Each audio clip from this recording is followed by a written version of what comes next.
Hey everyone, I am Mona Singh and you are watching Exam Insight. तो start करते हैं आज की अपनी वीडियो को, जो कि ज्ञान बिंदु जीएस एकेडमी संपूर्ण भारत के भूगोल से होने वाली है, जिसको हम लोग एक नज़र में देखने वाले हैं। जी हाँ, बिल्कुल एक नज़र में ही देखेंगे तो भी हमारा काम चल जाएगा, क्योंकि फैक्चुअल क्वेश्चंस है।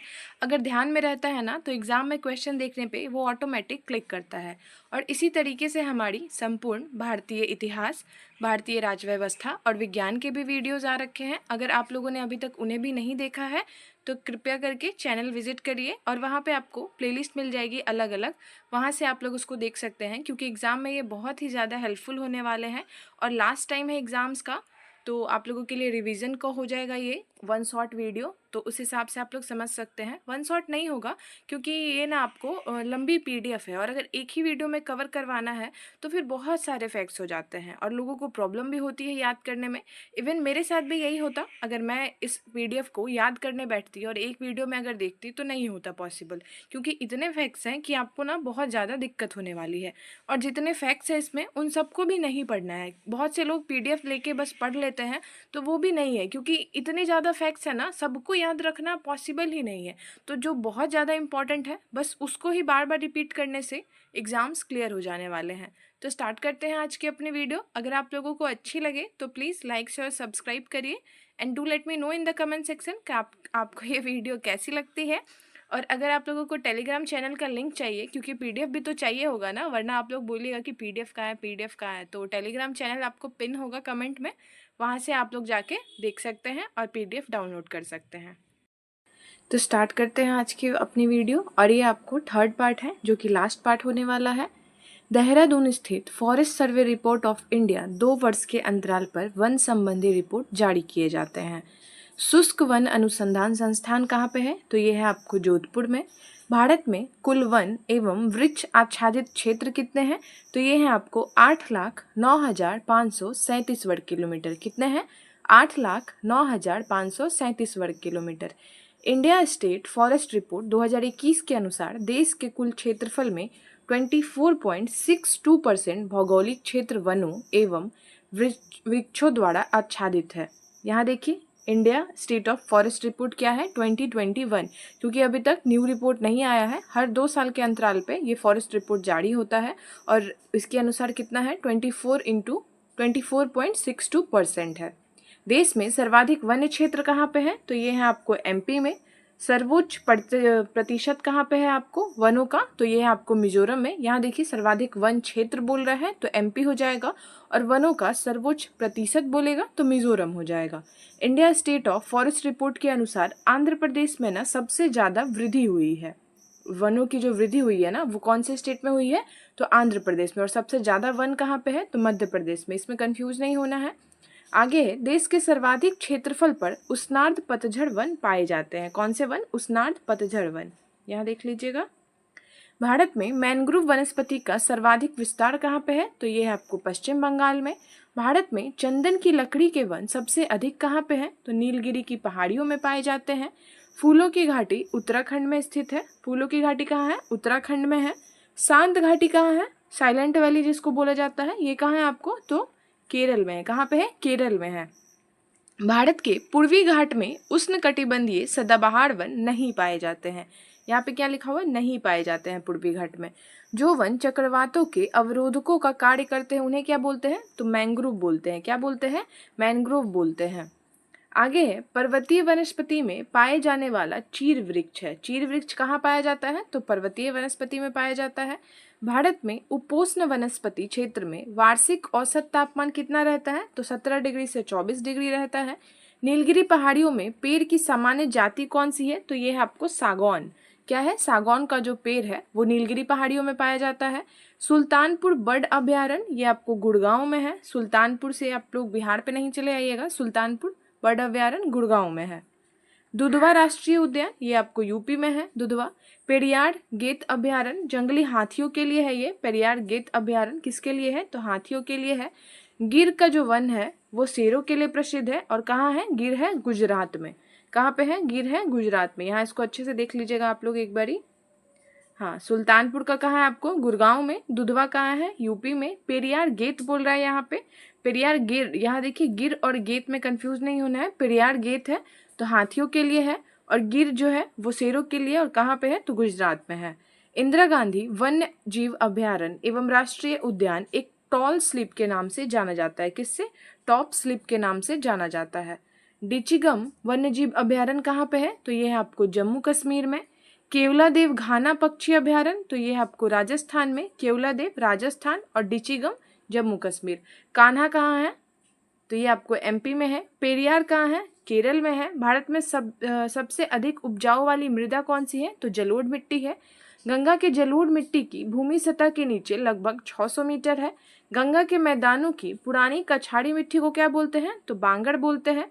और गंगा के मैदान की पुरानी कछाड़ी मिट्टी, वही सेम रिपीट हुआ है यहाँ पे। आगे देखते हैं हम लोग। लेटेराइट मिट्टी मालाबार तटीय प्रदेश में प्राधान्य है। लेटेराइट भी एक मिट्टी का प्रकार है। भारत में लेटेराइट मिट्टी समूह लोहे के अतिरेक होने के कारण अनुग्रह हो जाता है। मृदा अपरदन वन रोपण द्वारा रोका जा सकता है, ये तो हम लोग बचपन से पढ़ते आ रहे हैं। वृक्षारोपण से मृदा अपरदन कम होता है। भारत की सबसे बड़ी अंतर्देशीय लवणीय आर्द्र भूमि राजस्थान में है।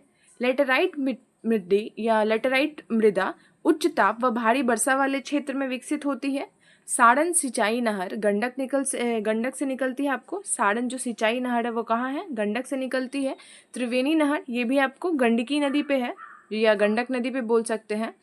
भारत का चावल का कटोरा किसको बोलते हैं तो कृष्णा गोदावरी डेल्टा को, ये भी काफी इंपॉर्टेंट है। भारत के चावल का कटोरा कृष्णा गोदावरी डेल्टा को बोलते हैं। भारत की सिंचाई क्षमता का 47.78% लघु एवं बृहद परियोजनाओं से पूरा होता है।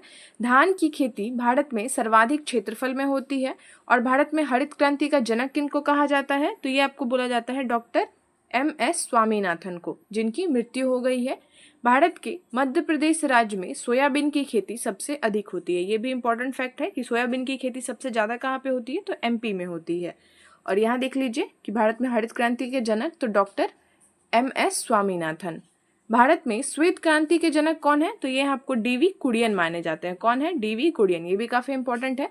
वैसे तो हरित क्रांति बहुत लोगों को याद रहता है, लेकिन श्वेत क्रांति में कंफ्यूज हो जाते हैं। तो क्या होगा? DV कुरियन। क्या है? DV कुरियन है। झूम खेती मतलब झूम एक कृषि का प्रकार होता है। झूम खेती खाद्य उत्पादन में वृद्धि से हरित क्रांति संबंधित है। दुग्ध उत्पादन से क्या है तो ये आपको श्वेत क्रांति। खाद्य से है हरित क्रांति। मत्स्य से है नील क्रांति। उर्वरक से है भूरी क्रांति। भारत का राष्ट्रीय फल क्या है तो ये आपको आम है, और ये भी आम का सीजन भी चल रहा है। चावल एक खरीफ फसल है। चावल एक खरीफ फसल है। ये सारे इंपॉर्टेंट फैक्ट्स है और एग्जाम्स में पूछे गए हैं कि मत्स्य उत्पादन से क्या है, कौन सी क्रांति संबंधित है तो नील हो गया। दूध तो उजला होता है तो श्वेत क्रांति याद रखिएगा। खाद से हमारी भूमि उपजाऊ होती है तो हरित क्रांति हो जाएगा। उर्वरक से क्या हो जाएगा? भूरी क्रांति। और चावल एक खरीफ फसल है। भारत में जेनेटिक से परिवर्तित BT कॉटन फसल को व्यापारिक उत्पादन के लिए अनुशासित किया गया था। BT cotton.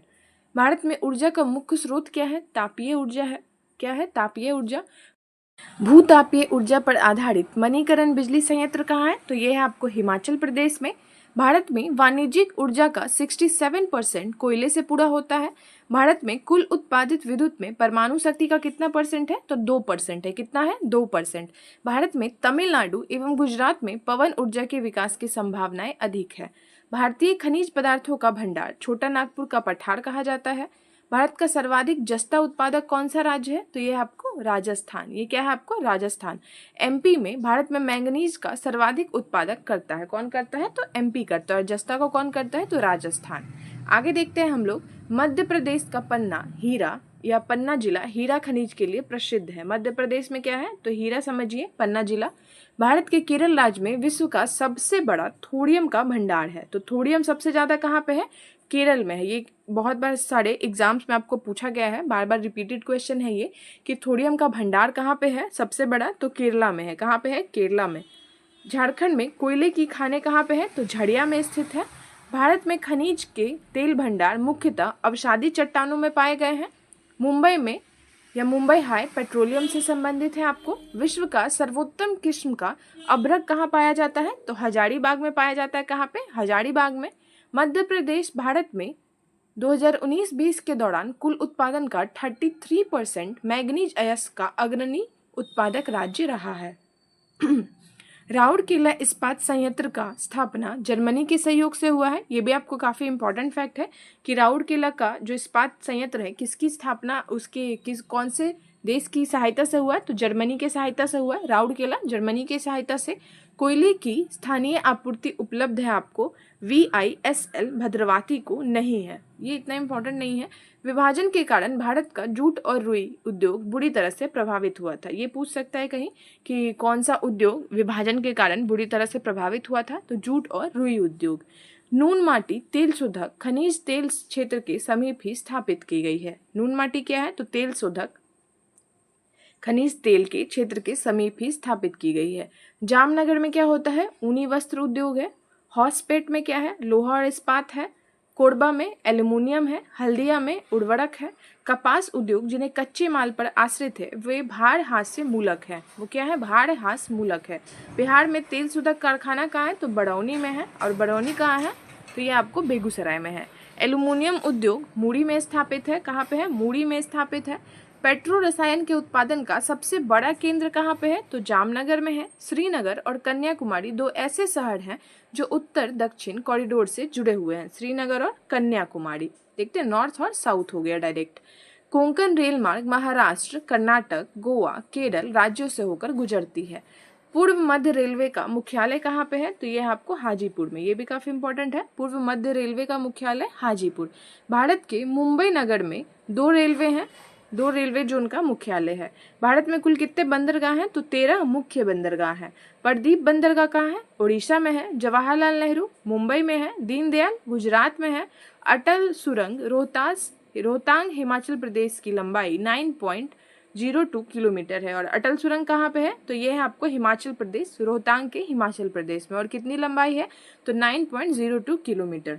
2011 की जनगणना भारतीय जनगणना इतिहास की 15वीं जनगणना है। कौन सी जनगणना है, 15वीं जनगणना है।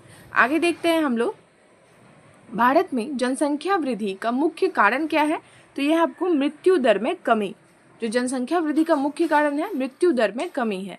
वर्ष 2011 की जनगणना के अनुसार नागालैंड में जनसंख्या दशकीय वृद्धि से न्यूनतम रही है।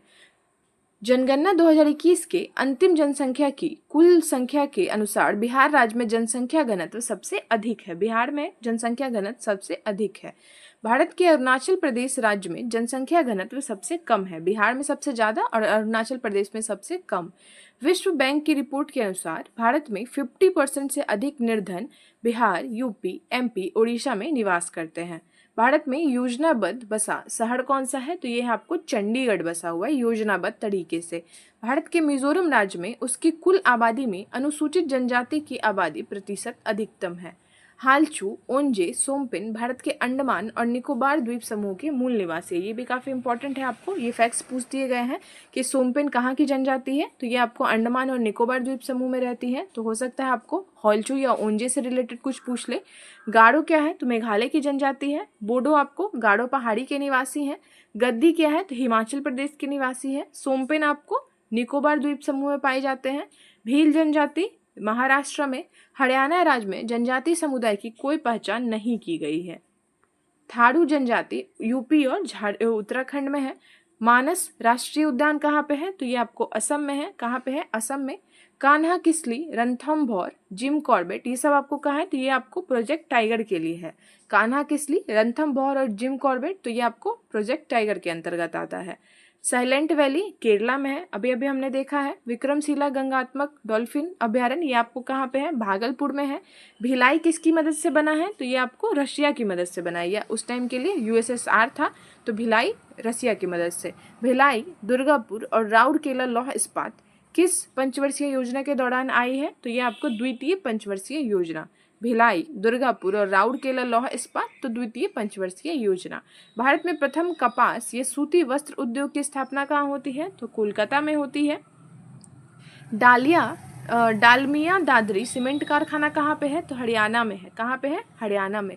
और एक हमारे बिहार में भी है, सासाराम या आपको औरंगाबाद के आसपास डालमिया क्षेत्र है ना, तो यहाँ पे देखिए डालमिया दादरी सीमेंट कारखाना बोल रहा है, तो हरियाणा में। भारत में सार्वजनिक क्षेत्र के अंतर्गत सर्वप्रथम उर्वरक संयंत्र सिंदरी में स्थापित है। आपको कहाँ पे है, सिंदरी में। नेपानगर में क्या है, अखबारी कागज का महत्वपूर्ण उद्योग है आपको। देश की प्रमुख मोटर निर्माता कंपनी मारुति उद्योग लिमिटेड कहाँ पे है? गुड़गांव में है। मध्य प्रदेश में पीथमपुर को ऑटोमोबाइल के लिए जाना जाता है। कहाँ पे? Automobile MP. गुजरात क्षेत्र में पेट्रो रसायन उद्योग के लिए आदर्श दर्शाए पाए गई हैं। आगे देखते हैं हम लोग 19वीं सदी की शुरुआत में भारत में कॉटन मिल सबसे ज़्यादा महाराष्ट्र में थे। भारत में तेल की पहली परिष्करणशाला ये कहाँ पे है? तो डिगबोई असम में। कहाँ पे? डिगबोई असम में। भारत के भद्रावती लौह इस्पात उत्पादक में केंद्रों में कोयला क्षेत्रों से काफ़ी दूर स्थित है। झारखंड में आयरन व स्टील संयंत्र कहाँ पे है? बोकारो में है।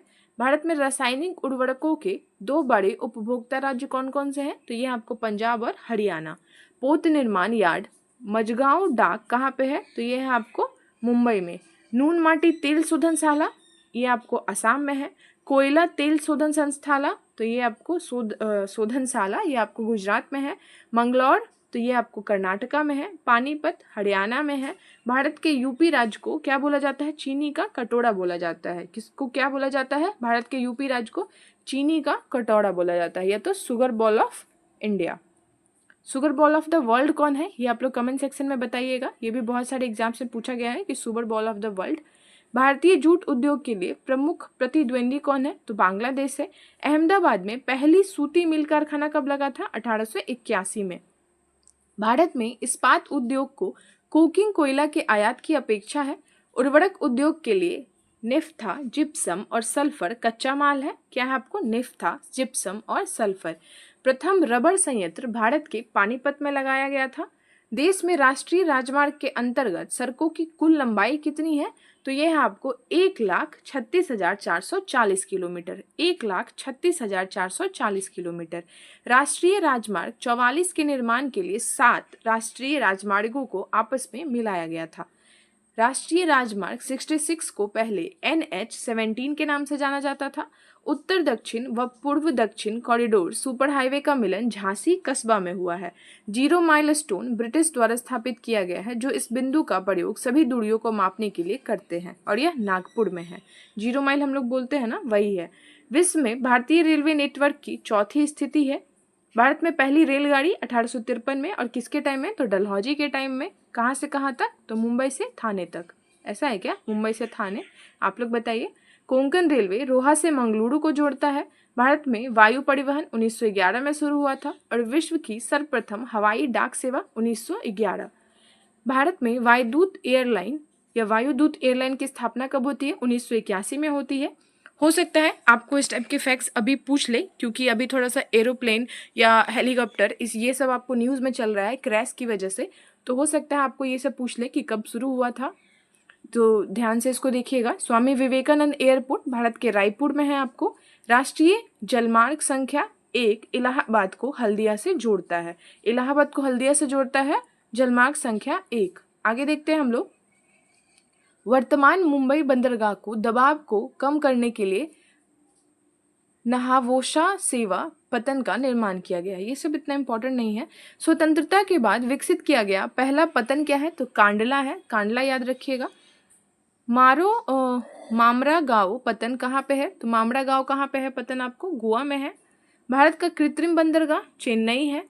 अंतर्देशीय नदीय बंदरगाह कहाँ पे है? कोलकाता में है। भारत का पहला निगमीकृत बंदरगाह कहाँ पे है? इंदौर में है। यहाँ पे देखिए सबसे इंपॉर्टेंट क्या था? तो कृत्रिम बंदरगाह चेन्नई में है। गंगा नदी के इलाहाबाद से हल्दिया तक को राष्ट्रीय राजमार्ग घोषित किया गया है। इलाहाबाद से हल्दिया तो राष्ट्रीय जलमार्ग 1। प्रदीप बंदरगाह महानदी डेल्टा पे है, और कहाँ है? उड़ीसा में है। सेतु समुद्रम परियोजना मन्नार की खाड़ी और पाक खाड़ी को जोड़ती है। पन्नार की खाड़ी और पाक खाड़ी को। भारत के यहाँ पे देखिए सेतु समुद्रम परियोजना मन्नार की खाड़ी और पाक खाड़ी को जोड़ती है। भारत के चेन्नई बंदरगाह एक खुला सागरीय बंदरगाह है। क्या है? चेन्नई जो है एक खुला सागरीय बंदरगाह है। भारतीय रेलवे द्वारा शुरू की गई कवच प्रणाली एक स्वचालित ट्रेन सुरक्षा प्रणाली है। भारत के केरल राज्य में सड़कों का घनत्व सर्वाधिक है आपको। 31 अक्टूबर 2022 तक भारत में 200 गैर प्रमुख पट्टन है। ये सब इतना इंपॉर्टेंट नहीं है। आप देखिए जो सबसे ज़्यादा इंपॉर्टेंट फैक्ट है ये आपको ये दोनों है कि भारत में जनगणना का कार्य सर्वप्रथम कब हुआ था? 1872 में। और संपूर्ण जनगणना कब हुई थी? 1881 में। वर्ष 2011 की जनगणना के अनुसार भारत की जनसंख्या 1.21 बिलियन है। क्या है? 1.21 बिलियन। भारत में नियमित रूप से प्रत्येक 10 वर्ष में जनगणना होती है, जो कि अभी तक नहीं हुआ है। 2011 का ही जनगणना अभी तक हम लोग पढ़ते हैं। 2011 की जनगणना के अनुसार भारत का सर्वाधिक जनसंख्या वाला राज्य कौन सा है? तो ये आपको यूपी है, और सबसे कम जनसंख्या तो सिक्किम में है। यूपी की जो जनसंख्या है वो कितने परसेंट है? तो 16.50% है भारत की जनसंख्या से। 2001-11 के बीच जनसंख्या की दशकीय वृद्धि क्या थी? तो ये भी पूछता है आपको। तो 17.70 क्या है? 17.70%। 2011 की जनगणना के अनुसार 2001 से 11 तक की जनसंख्या वृद्धि दर क्या रही है? तो ये आपको क्या रही है? वहाँ पे दशकीय वृद्धि था और यहाँ पे जनसंख्या वृद्धि बोल रहा है, तो 1.64%। ये नहीं पूछता है, दशकीय वृद्धि ज़्यादा पूछता है आपको। भारतीय जनगणना 2011 के अनुसार नागालैंड राज्य में त्रिनात्मक जनसंख्या वृद्धि दर्ज की गई है। उत्तर प्रदेश में 1961-71 में उच्चतम जनसंख्या वृद्धि थी। 2011 की जनगणना के अनुसार बिहार राज्य का घनत्व सबसे अधिक है। बिहार राज्य का घनत्व सबसे अधिक है। भारत की 2011 की जनगणना के अनुसार अरुणाचल प्रदेश राज्य का जनसंख्या घनत्व 17 व्यक्ति प्रति वर्ग किलोमीटर है। इसका मतलब क्या हुआ? बिहार में जनसंख्या घनत्व सबसे ज़्यादा है और सबसे कम कौन से राज्य का है? तो अरुणाचल प्रदेश का।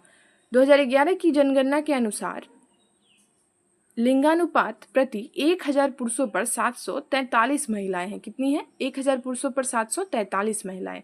आगे देखते हैं हम लोग। जनगणना 2011 के अनुसार सर्वाधिक लिंगानुपात केरल राज्य में है, और जनसंख्या के अनुसार हरियाणा राज्य में महिलाओं का लिंगानुपात सबसे कम है।